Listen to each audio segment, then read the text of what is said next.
സ്ഥിരമായി ചപ്പാത്തി കഴിക്കുന്നവർക്ക് non veg ഏത് കൂട്ടി കഴിക്കാൻ പറ്റും. എന്നാൽ നോൺ വെജ് കഴിക്കാത്തവർക്കാണെങ്കിൽ അവർക്ക് എന്നും ഓരോ കറി ഉണ്ടാക്കാൻ നമുക്ക് വളരെ ബുദ്ധിമുട്ടായിരിക്കും. അങ്ങനെയുള്ളവർക്ക് വേണ്ടിയുള്ള ഒരു കറിയാണ് ഇത്. ഇത് ഒരു പ്രാവശ്യമെങ്കിലും ഉണ്ടാക്കി കഴിച്ചാൽ പിന്നെ കുറെ നാളത്തേക്ക് ഈ കറി തന്നെ മതിയെന്ന് നിങ്ങൾ തീരുമാനിക്കും. അത്രയ്ക്ക് അടിപൊളി ടേസ്റ്റാണ് ഈ കറിക്ക്. എൻ്റെ ചാനലിലേക്ക് എല്ലാവർക്കും സ്വാഗതം. അപ്പം നമുക്ക് നേരെ വീഡിയോയിലേക്ക് പോകാം. 8 കോവയ്ക്ക എടുത്ത് വെച്ചിട്ടുണ്ട്. ഇതൊന്ന് അരിഞ്ഞെടുക്കണം. 2 പച്ചമുളക്, 4 അല്ലി വെളുത്തുള്ളി, ഒരു ചെറിയ കഷ്ണം ഇഞ്ചി, ഒരു ചെറിയ സവാള, ഒരു ചെറിയ തക്കാളിപ്പഴം, 1/2 കപ്പ് തേങ്ങ ചിരണ്ടിയത്, 1/2 ടീസ്പൂൺ മഞ്ഞൾപ്പൊടി, 1 ടീസ്പൂൺ മുളക് പൊടി, 1/4 ടീസ്പൂൺ ഗരം മസാല, ഒരു 1/4 ടീസ്പൂൺ മല്ലിപ്പൊടി, ഒരു 15 കാഷ്യൂനട്ട്, 1/2 ടീസ്പൂൺ കടുക്, 3 വറ്റൽമുളക്, കറിവേപ്പില, ഉപ്പ്, വെളിച്ചെണ്ണ, വെള്ളം.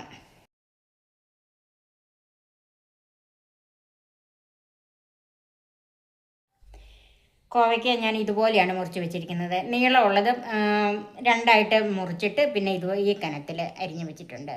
തക്കാളിക്കായും ചെറുതായിട്ട് അരിഞ്ഞ്, സവാളയും ചെറുതായിട്ട് അരിഞ്ഞിട്ടുണ്ട്, ഇഞ്ചിയും വെളുത്തുള്ളിയും പച്ചമുളകും അരിഞ്ഞ് വെച്ചിട്ടുണ്ട്. ചൂടായ ഒരു ചീനച്ചട്ടിയിലേക്ക് 2 ടേബിൾ സ്പൂൺ വെളിച്ചെണ്ണ ഒഴിച്ചിട്ടുണ്ട്. കടുക് ചേർക്കാം.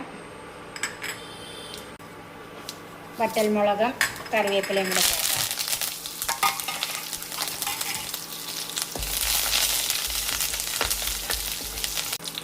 ചെറുതായിട്ട് അരിഞ്ഞ് വെളുത്തുള്ളി ഇഞ്ചിയും ചേർക്കാം.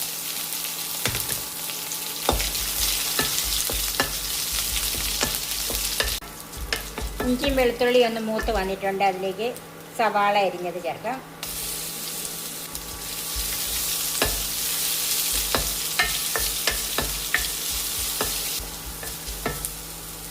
സവാളയൊന്ന് കളറ് മാറി വന്നിട്ടുണ്ട്.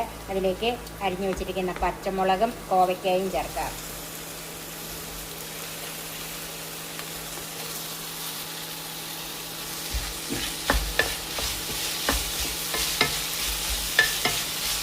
ഈ കോവയ്ക്കായുടെ ഈ പച്ച ചൊവയുണ്ടല്ലോ അതൊന്ന് മാറിക്കിടണം. ഏകദേശം ഒരു 2-3 മിനിറ്റ് ഒന്ന് വഴറ്റിയെടുക്കണം.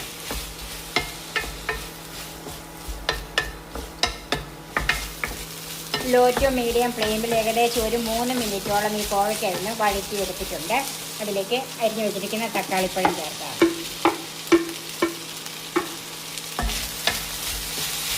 ഇതും ലോ ടു മീഡിയം ഫ്ലെയിമിൽ വെച്ചാൽ മതി.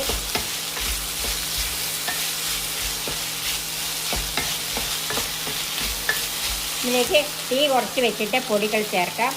മല്ലിപ്പൊടി, മഞ്ഞൾപ്പൊടി, മുളക് പൊടി, ഗരം മസാലയെക്കൊണ്ട് ഒരു നുള്ളു മാറ്റി വെക്കുവാണ്.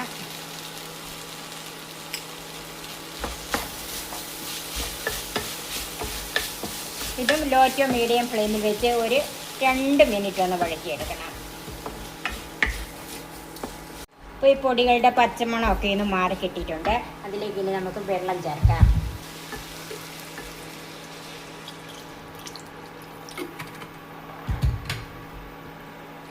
കോവയ്ക്കായ്ക്ക് ഇച്ചിരി വേവുള്ളതാണല്ലോ, അപ്പം കോവയ്ക്ക വെന്ത് വരാനുള്ള വെള്ളം ഒഴിച്ചു കൊടുക്കണം. പിന്നെ ഇത് ഒത്തിരി ചാറോട് കൂടിയ കറിയല്ല, തീരെ കുറവിനും അല്ലാത്ത അങ്ങനത്തെ ഒരു സ്റ്റേജിലുള്ള ചപ്പാത്തി കറിയാണിത്. ഉപ്പ് ചേർക്കാം.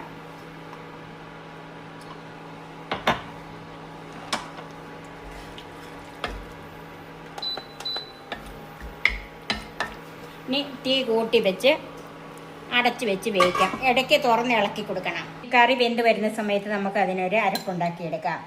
അതിന് മിക്സിയുടെ ജാറിലേക്ക് തേങ്ങ ഇട്ട് കൊടുക്കാം. അതിൻ്റെ കൂടെ തന്നെ അണ്ടിപ്പരിപ്പും കൂടെ ചേർക്കാം. വെള്ളം ഒഴിച്ച് നല്ല പേസ്റ്റായിട്ട് അരച്ചെടുക്കണം.